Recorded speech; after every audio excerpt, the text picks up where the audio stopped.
지구촌의 다양하고 재밌는 소식을 전해드리는 세모이, 세상의 모든 이야기 이은솔입니다. 우리는 살면서 원하든 원하지 않든 끝을 마주합니다. 그것이 그저 끝이라고 생각하면 슬프지만 마지막이 아닌 또 다른 시작이라 생각하면 마음가짐 또한 달라지는데요. 끝났다고 포기하는 게 아니라 또 한 번 나에게 주어진 기회라 여기고 새로운 도전을 준비해보면 어떨까요? 힘이 팍팍 나는 긍정의 힘을 널리 전파하면서 세상의 모든 이야기 세모이 지금 시작합니다.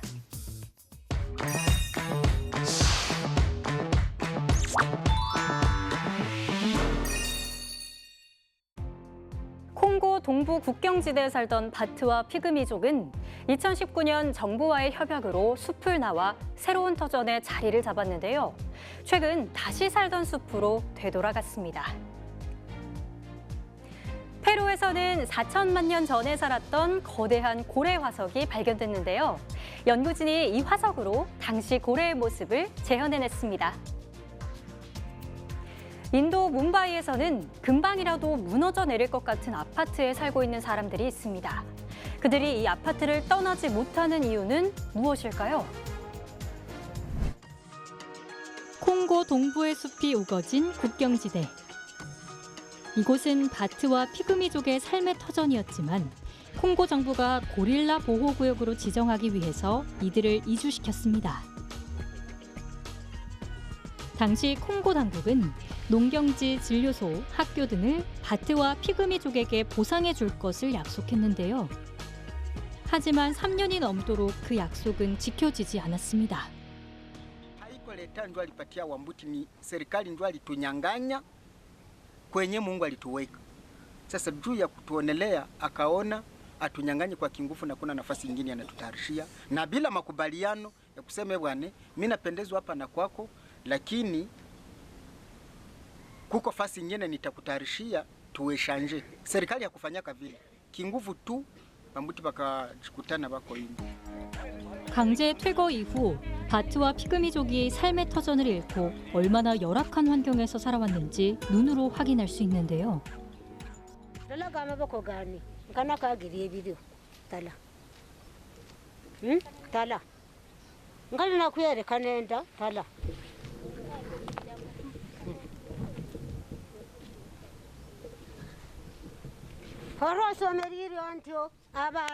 omwana akalwala ntaho wamuheka ojo olingire tukwafa koni buli omwomo mwali obufumu omwomo mwali ihiryo omwomo mwakakahenge enyambalo twayambala omwomo ahenge eshali.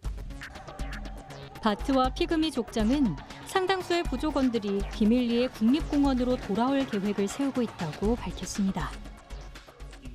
Mettre en place un budget pour soutenir la mise en œuvre de cette feuille de route afin de donner l'accès à la terre au peuple autochtone. Ça, c'est l'État congolais qui a déprivatisé cette communauté de leur habitat naturel et aujourd'hui, ils sont en train d'errer. Et nous voudrions voir l'État congolais prendre ses responsabilités en main. Nous ne voulons pas que l'État puisse faire comme si il n'est plus responsable par rapport à cette question. Ils doivent faire tout de son devoir, trouver des mécanismes pour donner la terre à ces gens. 원주민 중 일부는 불법 밀렵, 채굴, 벌목에 참여하고 있는데요. 그들은 정부가 2019년 바트와 피그미족과의 협약 내용에 따라 예산 자금과 토지를 할당하지 않는 한 불법적인 일이 계속될 거라고 강조했습니다. 페루 남부의 해안 사막. 이곳에서 4천만 년 전 살았던 초기 고래 화석이 발견됐습니다.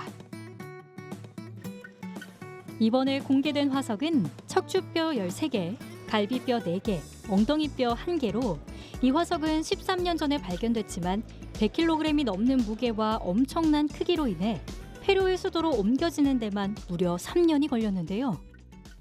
La verdad que ha sido uno de los descubrimientos más extraños de mi carrera. Como no sé si escuchaste, me salí por la ventana de un carro peleando con el chofer que no me quería llevar al lugar, ¿no? Y bueno, ahora están los resultados, ¿no?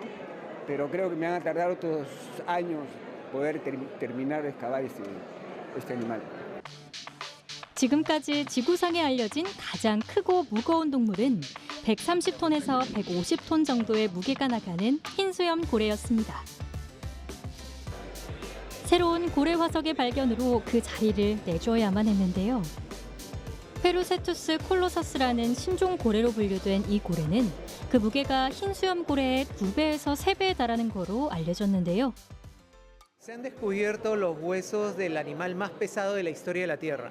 O sea, es un descubrimiento excepcional, es más pesado que una ballena azul, el más grande animal que ha existido y que existe en la actualidad en nuestro planeta. Este animal vivió hace 39 millones de años en el mar peruano. 길이 약 20m에 체중은 최대 340톤. 그 크기가 가늠이 안 될 만큼 어마어마한 몸집을 가지고 있는 페루세투스 콜로서스. It was possibly the heaviest animal ever. Most likely was not the longest animal ever, as our estimates put its total body length around or slightly shorter than 17 meters. 연구팀은 페루세투스 콜로서스가 가장 무거운 동물이라고 아직은 확답할 수 없다고 밝혔는데요. 페루세투스의 두개골이 아직 발견되지 않아서 전체 무게를 규정하긴 어렵기 때문이라고 합니다. 금방이라도 무너져 내릴 것 같은 인도 뭄바이의 한 아파트. 성한 곳을 찾기 어려울 만큼 곳곳이 붕괴된 이 아파트에는 놀랍게도 무려 600명의 주민이 살고 있습니다. यहाँ पे जो हम रह रहे हैं तो वो काम बाकी है, इसलिए डर लगता है कभी-कभी। तो वो ऊपर से कभी नीचे गिर ना पाए, और मेरी 4 साल की बच्ची है, बीवी है, तो वो कभी-कभी डर लगता है उनको भी। 이 아파트는 원래 정부 소유 건물이었지만 완공 전 건설 중단으로 버려지면서 급한 처지에 있던 사람들이 하나둘 이주해 들어와 살게 됐는데요. 임대료로 월 158달러, 우리 돈으로 21만 원이 넘는 돈을 내고 있다고 합니다. जो पहले से कमजोर बिल्डिंग था उसको और कमजोर आधा छोड़ के काम और कमजोर करके चले गए लोग। और यहाँ हमारे फ्लोर पे जो हम 3rd फ्लोर पे रहते हैं, जो बाहर के कोई भी आता है तो बहुत डर जाता है, उनको जैसे चक्कर सा आने लगता है नीचे देखते हैं तो। डिलीवरी बॉय वगैरह रहते हैं वो भी डर जाते हैं यहाँ आने से। 과거엔 바다 전망으로 만들어 인기였지만 지금은 기본적인 생활이 어려울 만큼 열악한 환경으로 변해버렸는데요. बच्चे लोगों को ज़्यादा तकलीफ होता है, जो वुमन से जो वयस्कर लोग हैं, ज़्यादा एजेड लोग हैं, उनको तकलीफ होता है आने जाने का। बहुत सारी ऐसी सुविधाएं जो यहाँ पे अभी कम हो गए हैं, तो ऐसा लगता है कि ये कॉलोनी अभी बहुत डेंजर हो गया है, रहने के लिए डेंजर हो गया है। कभी भी कुछ भी बड़ा प्रॉब्लम हो सकता है यहाँ पे। 정부가 최근 철거를 결정하면서 갈 곳을 잃은 주민들. 뭄바이 부동산 가격이 급등하면서 당장 들어가 살 만한 곳에 가려면 비현실적인 임대료를 감수해야만 하는 상황에 처해 있습니다. 인도 뭄바이는 수도인 델리보다 더 많은 이주 노동자들이 몰리는 곳입니다. 이주 노동자들이 한꺼번에 몰리면서 뭄바이는 세계에서 가장 인구 밀도가 높은 도시 중 하나가 됐는데요. 하지만 급격한 도시화와 인구 증가를 감당할 만한 충분한 인프라를 갖추지 못해 심각한 주거난을 겪고 있습니다. 그런데 세계은행 보고서에 따르면 2036년까지 인도 인구의 40%가 도시로 이동할 거란 전망이어서 뭄바이의 인구 밀집 문제는 더 심각해질 거로 보입니다.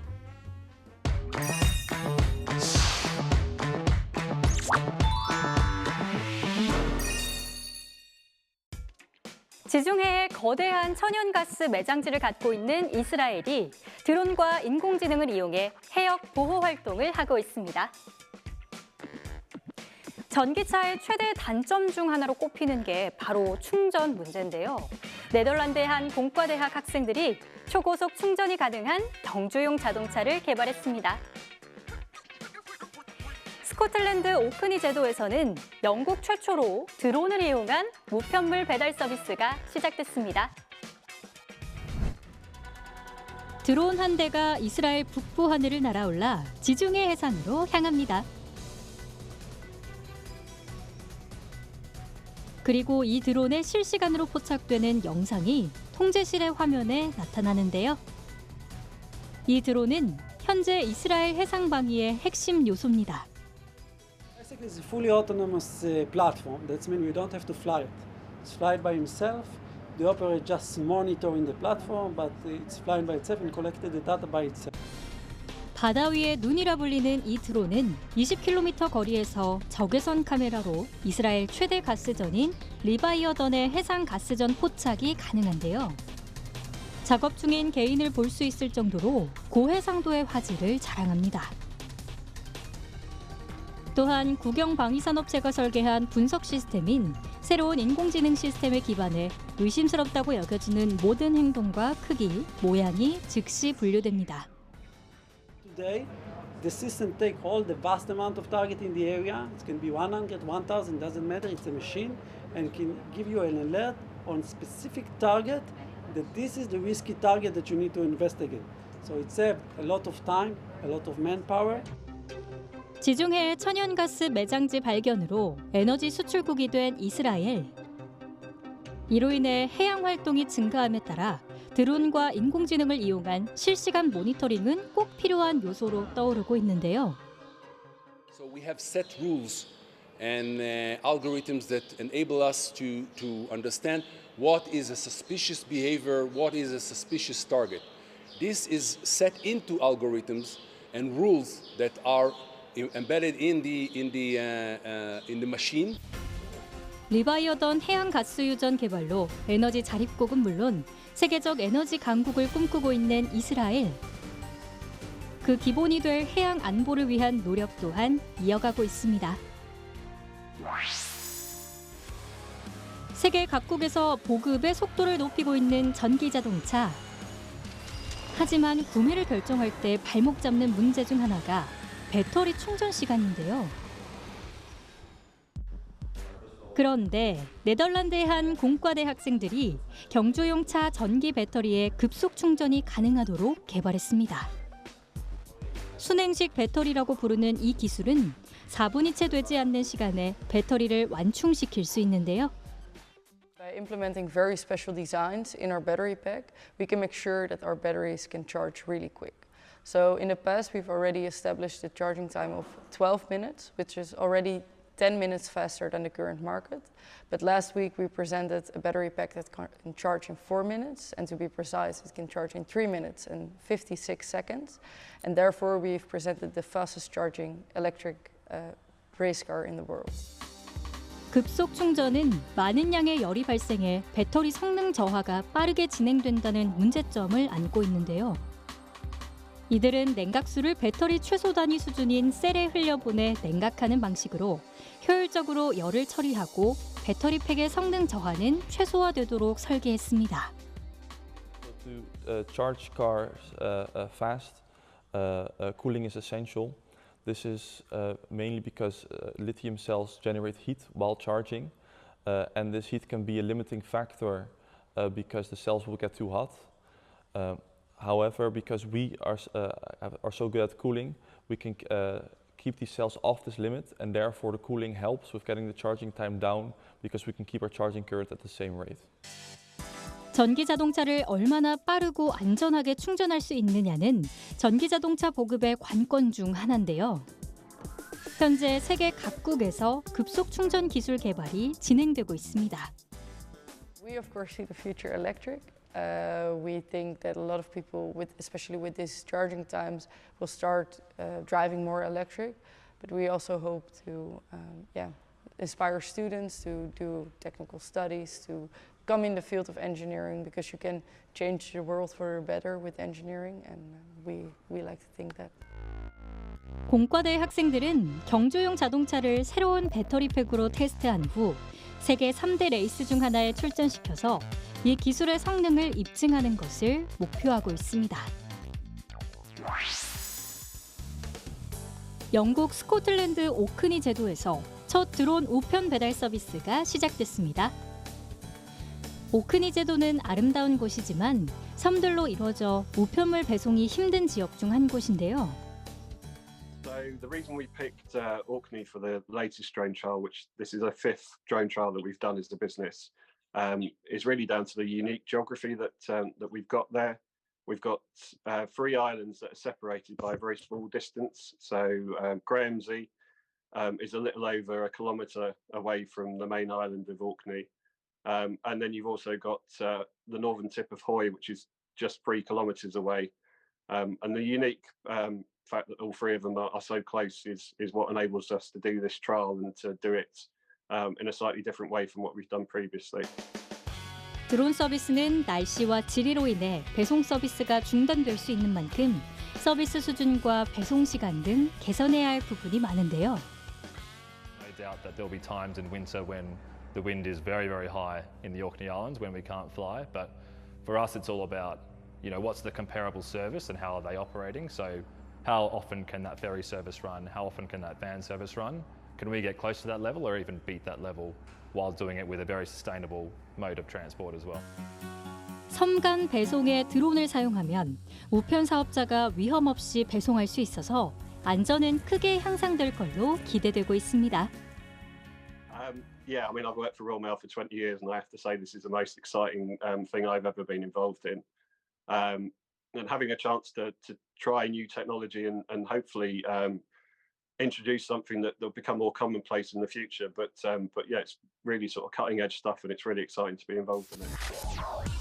이 서비스는 처음 3개월 동안 운영될 예정이었지만 시범 결과에 따라 영구적으로 계속될 수 있을 거로 기대되고 있습니다. 우리나라에서도 드론을 이용한 물류 배송을 현실화하기 위한 노력이 이어지고 있습니다. 최근엔 전남의 도서 지역에 응급 의료품과 긴급 우편물, 신선식품 등을 드론으로 배송하는 시연회를 열기도 했는데요. 이 드론은 3시간 이상의 장시간 비행이 가능해 완도군 전체를 커버할 수 있다고 합니다. 영국처럼 드론을 이용한 우편물 배송이 현실화한다면 접근성이 떨어지는 도서 지역 주민들에겐 이보다 더 반가운 소식이 없을 것 같네요.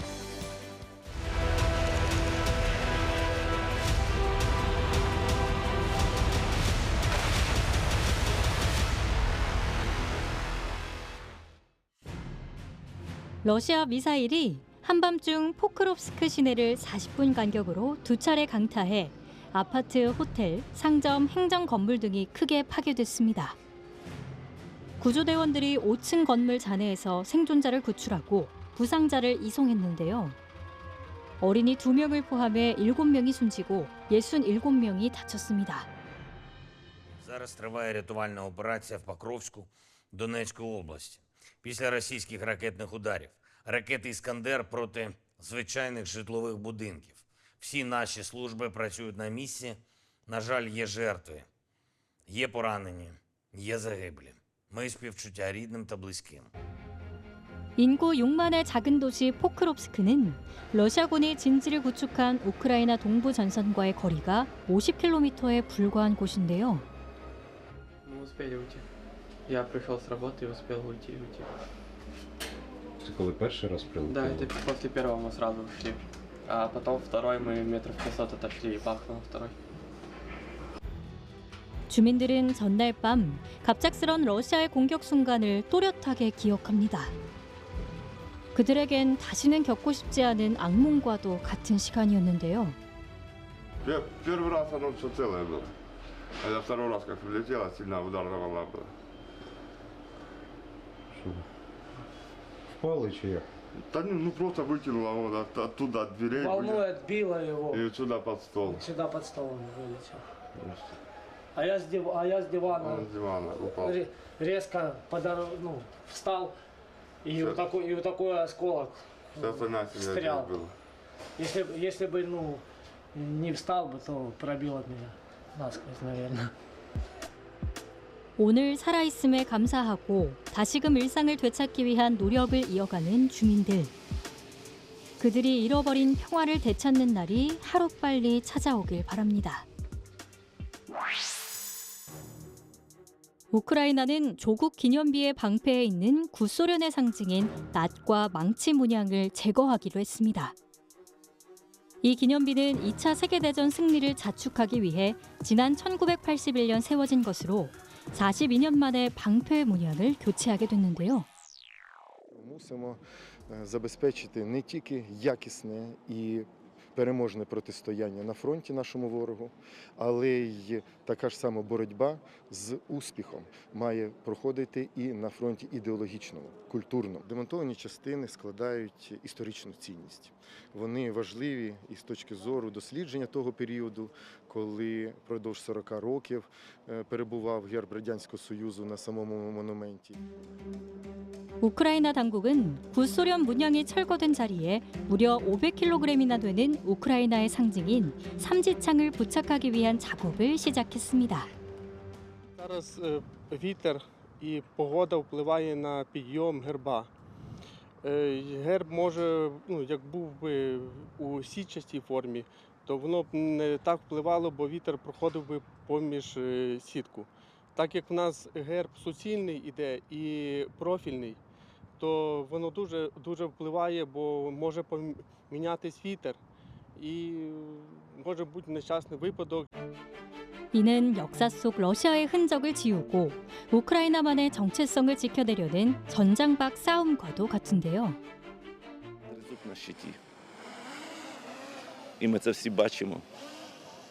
І всі ми, і разом з вашою агенцією спостерігали, який це був непростий шлях. До нього були долучені десятки людей і сотні. Це рішення було непростим і складним. 우크라이나에서는 러시아가 크림반도를 강제 합병한 이듬해인 2015년부터 옛소련 상징물을 사용하는 게 불법이 됐는데요. 지난해 러시아가 전쟁을 일으킨 뒤로 러시아에 대한 증오는 더욱 깊어지는 상황입니다. 네덜란드의 장거리 마라토너 보아스 크라흐트베이크는 지난달 22일부터 네덜란드 수도 암스테르담을 출발해 우크라이나 수도 키이우를 향해 달리고 있습니다. 그의 도전은 낮 기온이 40도를 웃도는 폭염에도 이어지고 있는데요. So we're standing here now, Amsterdam, and phase 1 is to Berlin, 15 days. Then we're going to phase 2, deep waters, Berlin to Warsaw, and then we designed phase 3, road to victory. 1,000 kilometer. Hopefully not alone, but with a lot of ambulances. Yeah. 50일간 하루 50km씩 무려 2,500km를 달리는 일정을 꾸준히 지켜나가고 있는 크라흐트베이크. 이런 그의 도전은 전쟁 중인 우크라이나가 서유럽에서 얼마나 가까운지 보여주고 보다 많은 이들의 관심과 지원을 호소하기 위한 겁니다. I wouldn't say I have like a really strong close by connection to Ukraine. I don't have family there. I have a couple people that I know. I've been there in 2018. It's more that I felt kind of my, maybe you can call it duty, but I just thought it's kind of our turn to do something because it's so close by and it's so terrible what is going on. So just hearing the stories and seeing this war evolving on the news just made me think I have to do something for this war. 더불어 우크라이나에 전할 구급차를 구입하기 위한 성금 모금도 진행하고 있는데요. SNS를 통해 실시간 상황을 공유하고 있는 그의 도전에는 러닝 코치와 사진 작가가 함께하며 카라반에서 숙식을 해결하고 있습니다. 50 days, and it's going to be warm because we're going to drive straight in the summer. So it's gonna stink. It's gonna be dirty. But we're happy that we have something, and we leave the caravan behind in Kiev, so it has a purpose as well. We're going to use it for a medical team, and we don't have a big budget, so we're already happy that we don't have to sleep only in tents, and that we have a caravan and a roof above us head and a place to cook and sleep. So, yeah, we're all gonna be in this caravan for 50 days. 9월 1일까지 우크라이나 수도 키이우에 도착하는 게 목표라는 크라흐트베이크. 그의 특별한 도전이 성공하길 기원합니다.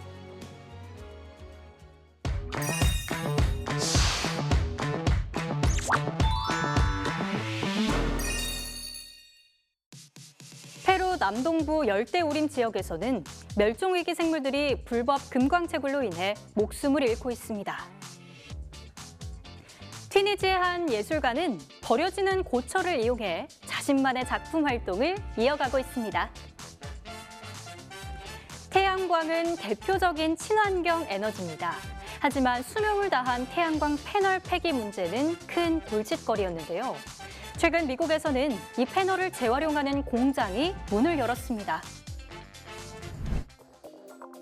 페루 남동부 마드레데 디오스 지역의 열대우림. 이곳에서 약 4만 6천 명의 광부들이 페루의 소규모 채굴의 진원지인 강둑을 따라 금을 찾고 있습니다. 불법적이고 규제가 허술한 채굴 방식에 사용되는 수은으로 인해 아마존 열대우림의 생물들이 목숨을 잃는 심각한 상황에 처해 있는데요.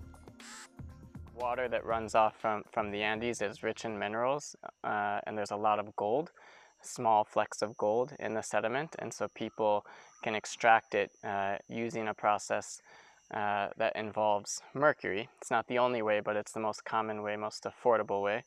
And so mercury in this process runs off into the environment or gets burned and then becomes an aerosol that goes all over the place. 설치류부터 원숭이에 이르기까지 다양한 생물들에게 유입되고 있는 불법 금채굴로 인한 수온 오염의 심각성을 조사했습니다.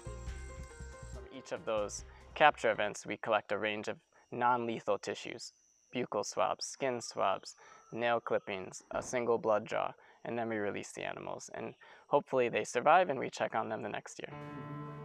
습지와 강 등에서 금채굴 작업을 하는 불법 광산업체들이 돌과 광석을 분리할 때 쓰는 다량의 수은. 전문가들은 이 지역 생태계에 수은이 큰 위협이 되고 있다고 경고하고 있습니다. There is a general concern that, if the mercury levels get high enough and are consistent enough and prevent animals from reproducing successfully, or if they have a baby, that the baby cannot successfully grow up to be an adult. We're concentrating here to understand the impact right across the river from where some of this mining is happening, but what could be happening here could easily be happening in other populations.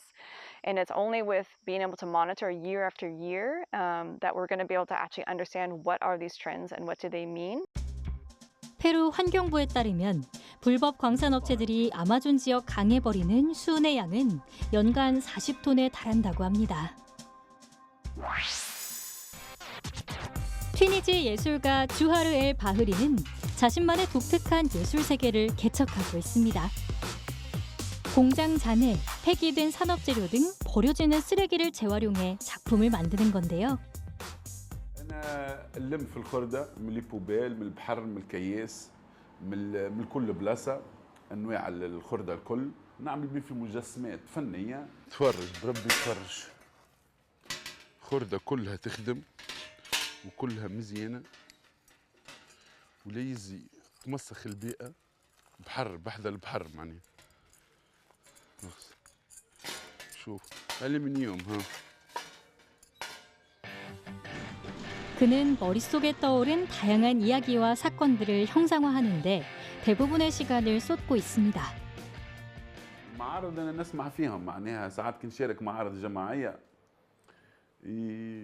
يقولوا هاو الأمي جاي خلي كيفاش أنت تخدم فيهم هذوما ما أنا قال لهم قال أنا ما نصدقش اللي أنت تخدم في في المنحوتات هذا قال هذوما متاع إنسان أرشيتكت إنسان فما شكون اللي يعمل لك في الديسان وفما شكون اللي يخطط لك وأنت تخدم أنت جست سودور وكهو. 또 현실 속에서 느낄 수 있는 기쁨, 슬픔, 욕망, 박탈감 등의 감정을 작품으로 상징화하기도 하는데요.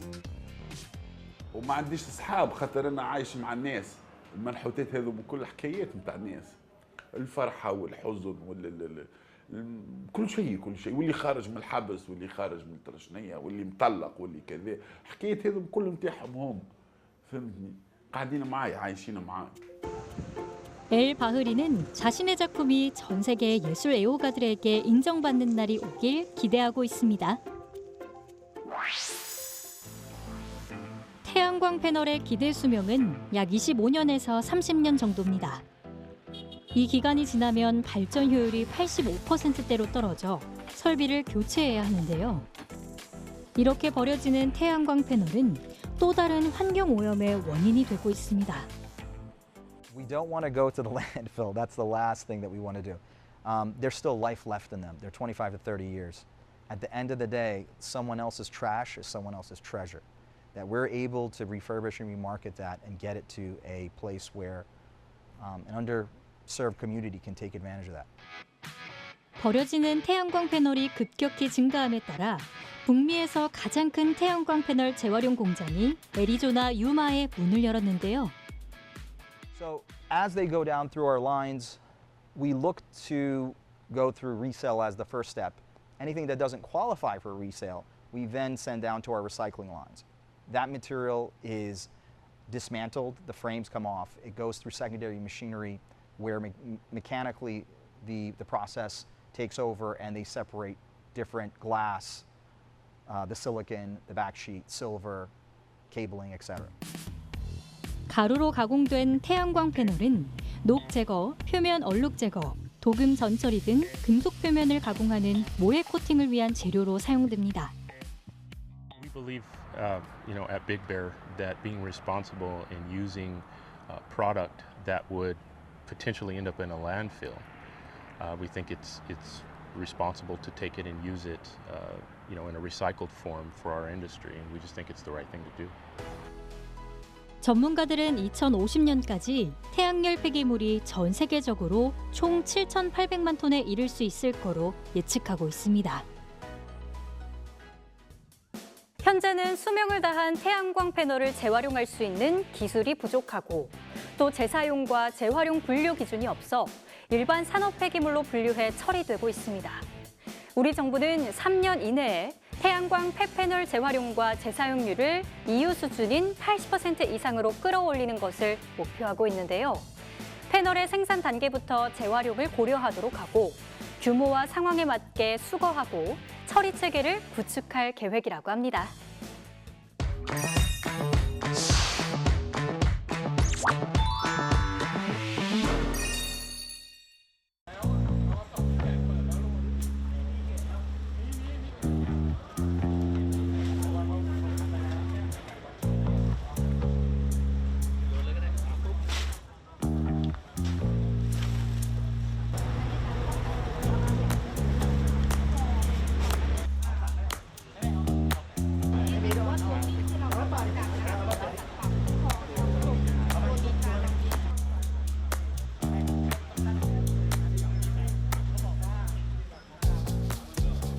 ทางบก.ปตส.เราให้ความสำคัญนะครับเพราะเรารับผิดชอบในเรื่องของหน้างานในเรื่องของสัตว์ป่าพืชป่านะครับเราดึงเกาะติดเรื่องเคสอย่างนี้มาตลอดและได้ทำมาได้ประสบความสำเร็จในการตรวจยึดจำนวนมากเช่นวันนี้นะครับ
라트비아에서는 어떤 동물의 울음소리를 흉내낼 수 있는 사람들이 한자리에 모여 실력을 겨뤘습니다.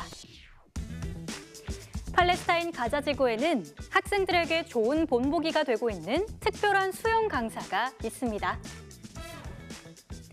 일본은 대를 이어 집안의 가업을 지켜나가는 전통이 강한 나라인데요. 미국으로 이주해서도 이 전통을 이어가는 가족이 있어 눈길을 끌고 있습니다.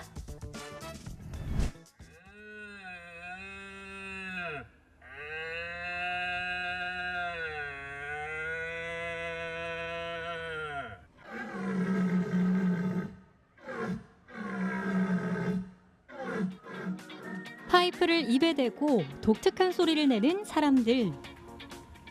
이들은 라트비아에서 열린 수사슴 오름 흉내내기 대회의 참가자들입니다. 어딘가 별난 대회처럼 보일지 모르지만 올해 벌써 7번째로 열릴 만큼 인기 있는 대회인데요. For me, the best prize is not here. For me, the best prize is waiting me in the forest, because to find, to call, and to actually harvest a mature red stag is for me the gold medal. 과거 사냥 도구가 변변치 않던 시절 다른 사슴들을 유인하기 위해 사슴 소리를 냈는데 이는 사냥꾼의 중요한 자질 중 하나로 평가됐습니다.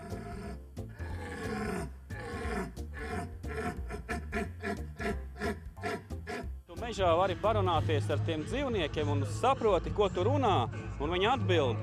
Tas ļoti saista, teiksim, arī tāpēc arī visi kolēģi un es eju, un arī mēs ne tikai ar briežiem, bet, teiksim, arī ar vilkiem, ar stirnām un ar visiem runājamies, un tas ir milzīgs pienesums medībām. 심사위원단은 참가자들을 보지 않고 오로지 울음소리로만 점수를 매기는데요. 참가자들 또한 전통적인 사냥꾼 복장을 준수하고 참가자들 간의 대화도 금지할 만큼 대회는 그 어느 것보다 진지한 분위기 속에서 진행됩니다. Tiek baurots pilnīgi savādāk, lai dzīvnieki piesaukt, izmānītu un nomedītu. Šeit mēs baurojam vairāk priekš cilvēku ausīm, lai tas radītu maksimālu baudu un tādu izpratni par dabu, par notikušiem procesiem. Kā ir jauns būs uzvedās, kā ir pēcbauru sauciens, kā ir tagad nākšā disciplīna būs uz... 이 대회 우승자에게는 내년 폴란드에서 열리는 유럽 챔피언십에 참가할 자격이 주어진다고 하네요. 팔레스타인 가자지구에서 수영 아카데미를 운영하고 있는 타타르. 그는 9살에 사고로 한쪽 다리를 잃었지만 일자리를 찾기 위해 수영을 배우기 시작해 현재는 수영 강사로 아이들을 가르치고 있습니다. الناس لما بتيجي على المسبح بصراحة يعني الحمد لله رب العالمين بتتفاجأ أول شيء إنه أنا برجي لوحدة كيف بدي أتعامل مع الأطفال، لكن لما بنزل في المية مع الأطفال وبحسسهم إنه أنا بتعامل معهم كأب إلهم وبزرع الثقة في داخل أطفالهم إنه المية هذه هي حتساعدك على الاستمتاع في الحياة مباشرة تتغير تنقلب نظرته إلى 180 درجة. 처음으로 아이들을 수영 수업에 데리고 온 부모들은 목발에 의지해 서 있는 타타르를 보고 깜짝 놀라지만 물속에서 헤엄치는 그의 모습을 보고 나면 수영 실력에 대한 의심은 눈 녹듯 사라지는데요. الكابتن ابو المعتصم يعني انا مطمئن لادائه ومطمئن لامكانياته وانا يعني قناعاتي انه الاعاقه اعاقه العقل والفكر مش اعاقه الاطراف والرجل يعني عنده مهارات وعنده خبرات وما شاء الله يعني وانا شايف اني قاعد بتابع وما شاء الله عليه. 한쪽 다리로만 수영하는 타타르는 수영 코치로서 가자지구의 수영 선수 지망생들에게 좋은 본보기가 되고 있습니다. 타타르처럼 몸이 불편한 120명의 팔레스타인의 어린이들이 한 구호단체의 도움으로 여름 캠프를 찾았는데요. Campability today gathers about 120 children, of all amputee children from throughout Gaza, from the north to the south. All of them are amputated lower limb or upper limb, whether it's from war-related injuries or it's congenital deformities or it's sickness and disease. All of them are amputees, and today our goal in the Campability is to join the kids together and to bring them, to show them and to show the communities that they live in that they are able-bodied and they can do anything that any normal person can do. 국제적십자위원회는 가자지구 인구 200만 명 중 최소 1,600명이 팔다리를 절단한 장애를 가진 사람들이라고 밝혔습니다. 시원한 얼음 조각 소리가 들려오는 이곳은 뉴욕의 얼음 조각가 신타로 오카모토의 작업실입니다. 오카모토는 일본의 얼음 조각을 미국에 소개한 선구자 중 한 명인 그의 아버지 타케오와 함께 2003년 작업실을 열었는데요. was always kind of toying between wanting to be an artist or maybe go in a medical field. At the end of the day, you know, the life of an artist kind of took over me. 아버지 타케오는 얼음 조각법을 배운 일본 요리사였지만 알래스카로 이사한 후 얼음 조각 일을 본격적으로 시작했습니다. I grew up playing with ice. My father was an ice sculptor, and I was born in Japan, lived there till 9, and my family immigrated to Anchorage, Alaska during the early 80s. I also have to say not all Alaskans play with ice, but I did. My father being an ice sculptor, he always kind of kept me in the workplace, and my job was to clean up his scrap ice. He was carving ice in a time when it was really being introduced here in the States. 오카모토는 뉴욕의 헌터 칼리지에서 미술 석사 학위를 받았지만 망설임 없이 아버지의 발자취를 따르기로 결정했는데요. 그는 얼음 조각이 자신의 예술성을 표현하는 방법이 될 거라고 생각했습니다. Here we are carving with ice that's ephemeral, that doesn't last, it goes away. And I often talk to my clients about the beauty of ice is that it's not what it is, but what it continues to become. There's that constant changing, the transformative element of it, and what's left is the memory of it. 아버지 타케오는 2012년 59세의 나이로 간암으로 세상을 떠났지만 오카모토는 묵묵히 얼음 조각을 하며 아버지의 뒤를 잇고 있습니다. 일본에서는 100년 이상 가업을 이어온 오래된 가게나 음식점, 기업들을 신이세라고 하는데요. 신이세 기업의 자녀들은 어릴 때부터 가업을 접하고 선대의 경험이나 지혜를 배워나갑니다. 이렇게 부모가 일하는 모습을 보고 자라면서 승계를 자연스럽게 받아들이고 또 기업에 대한 책임감도 갖게 된다고 하네요.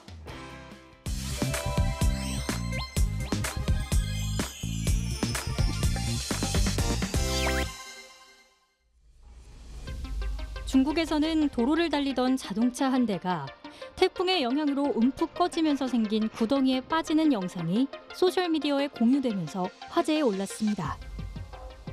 사고 직후 인근에 있던 사람들은 구덩이에 빠진 자동차의 운전자를 구조하기 위해 모여들었는데요. 다행히 이 운전자는 신속하게 구조됐고 큰 인명피해는 없는 거로 전해졌습니다. 터키 동부도시 에르주름의 한 식료품점. 이곳에서 일하는 부락 아부크는 상점 밖에 파라솔이 넘어지지 않도록 고정하고 있었는데요. 때마침 불어온 강풍으로 인해 파라솔과 함께 상점으로부터 3m 떨어진 곳까지 날아갔습니다. 병원으로 옮겨진 아부크. 다행히 별다른 이상이 없어 이틀 만에 퇴원했다고 하네요. 망치로 자신의 몸을 두드리는 한 남자. 전직 멕시코 레슬링 선수인 리노 토마센인데요. 망치로 두드려도 끄떡없을 만큼 단단한 몸을 가진 그는 쿠바의 아이언맨으로 불리기도 합니다. 이번엔 망치를 든 남성을 상대로 코코넛 깨기 경쟁을 벌이는데요. 굵은 팔뚝과 팔꿈치를 이용해 먼저 코코넛을 깨는 데 성공한 아이언맨. 하지만 스스로를 너무 과신하다가 몸이 상하는 일은 없었으면 좋겠네요.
지구촌 이야기 세모이 이제 마칠 시간이 됐습니다. 오늘 여러분께 아쉬운 소식을 전하게 됐는데요. 세상의 모든 이야기 세모이가 오늘을 끝으로 마지막 인사를 드리게 됐습니다. 그동안 세모이를 사랑해주신 시청자 여러분께 진심으로 감사드리고요. 더 좋은 프로그램으로 다시 찾아뵐 것을 약속드리겠습니다. 시청자 여러분, 항상 행복하세요.